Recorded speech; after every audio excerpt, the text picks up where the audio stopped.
Yeah, in Australia, the East Australian sea current is increasing. So we have a sea urchin that never used to be in Tasmania. The current has carried it south and it's now colonised the seashores.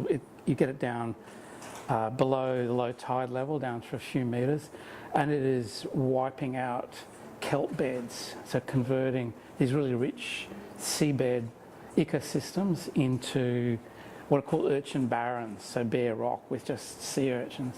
And so this is regarded as quite a serious problem.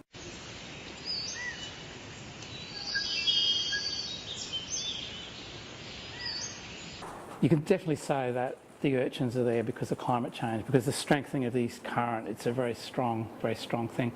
Another thing we've got on the mainland, our highest mountains, the snowy mountains, we've got kookaburras. So these are predatory birds, they like feeding lizards. They're now moving up to high altitudes. Now the lizards that live at these high altitudes, they're live-bearing skinks. They do not recognise kookaburras as predators, and the pregnant females will bask for long periods to increase development of their young. So they're highly vulnerable to kookaburra predation. And one of these lizards, it's an endangered species. And if you look at the federal government's list of threats, they're listing kookaburras moving upslope as an issue. Then we also have redneck wallabies, which are moving up to higher altitudes, and these have got the capacity to completely change the vegetation structure in alpine areas.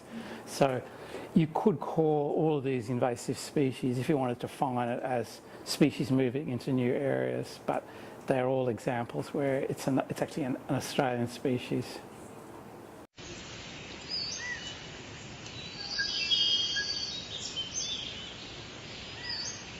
There are positions on government committees. I've been on committees where we've agitated for certain policy outcomes, sometimes with success, sometimes without. It's very difficult. Probably the best way to do it is if you can get media stories. Often with invasive species, when you are aiming for policy changes, it usually takes years. So if you think that there's some garden plant that shouldn't be there and it's a really serious weed, you're probably looking at somewhere between 2 years and 10 years to get that banned. And so you have to look at the sort of policy advocacy work as sometimes you can put in a couple of years and think nothing's been achieved out of this, but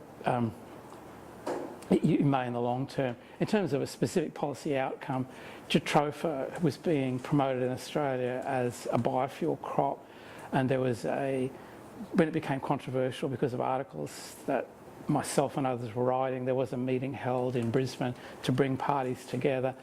And I was one of the people saying, you seriously can't do this, you cannot promote this crop.